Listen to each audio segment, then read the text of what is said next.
Hello, it is December 16, 2024, and I just completed the Penguin Classics version of the journals by Captain James Cook, who was sent off by the Kingdom of Britain explore the world by ship, and he did three major journeys.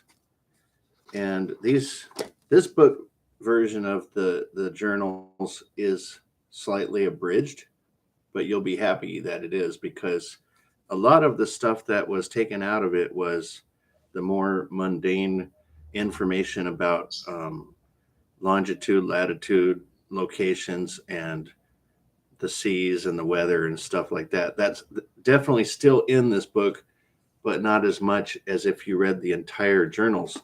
And this book is still a large book, historical and true, obviously. And it's over 600 pages. It's 613 pages. So I'll tell you how to read this book because if you read it verbatim, it's going to get maybe tedious.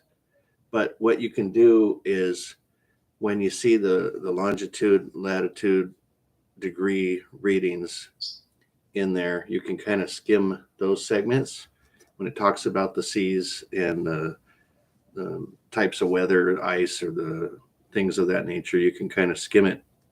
The best parts of this book is the sociology and the involvement with all of the natives that he encounters. And it's really got some crazy stuff in this book.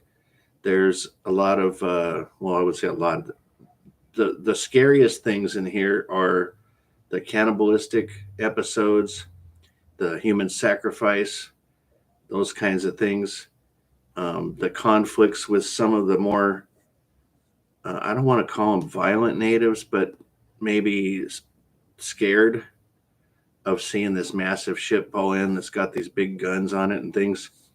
At the beginning of his journals, he used more of a defensive posture when he pulled in, where he fired guns to make noise, more or less. And that would kind of, different places did different things. It would scare the people away sometimes. Sometimes they'd just sit there perplexed. And sometimes they'd kind of worship him like a god. And it was real interesting to see the different mental aspects of the peoples that he encountered, their traditions and customs, many of which he got to go on their islands and their locations and participate in some of their lifestyles. And what was really interesting too was the level of the shipmates involving themselves with the women. Some were left behind on the island because they wanted to stay with the women or women that they became entangled with. And there was a couple people that came from the island or the land that he was at and came with him on the boat. And then later they were kind of distraught that they did it and wanted to go back, but they were committed already. And let's see, there was a lot of whoredom going on because the men would go off and sleep with all the women, and then pretty soon they had venereal diseases, and then they're spreading them to the other women, for the other women in different locations. And Captain Cook's trying to put his clamps on all that activity, and he basically threw his hands up in the air and said there's no way to stop it. So yeah, there's a lot of really interesting and strange things. This is the Pacific exploration. And the second journal, there's a lot of just ice. You're going to hear a lot about ice. But the first and the third one is not as much of that. It's, New Zealand area, Australia. He was down there, a lot of South America. But at the second journey, he was way far south into Antarctica region. So it got pretty tedious reading about ice, which there was nothing really to discover down there but ice. So just be warned that you'll be probably skimming more part 2. But still, it's really interesting. I enjoyed it thoroughly. And I've read other people where they got frustrated by the the ship log kind of feel of it and gave up. But I would say don't give up. Read through it, and you'll get to these pieces that are highly interesting. It's not from, well, it could be if you're really interested in sea travel and stuff, you might like the ship log kind of things. But I would say most people probably wouldn't like that part. But the sociology in this is super interesting and perplexing a lot of times. And okay, so a lot of people nowadays especially want to pick on, colonists and explorers from the Britain area, and everything they did was wrong. But not really, because he tried to get along with every place he stopped at. And if anything, I would argue that he kind of got too comfortable dealing with the people. I mean, they were on his boat. It was kind of like the trading that was going on. Every time he stopped, it kind of felt like a swap meet.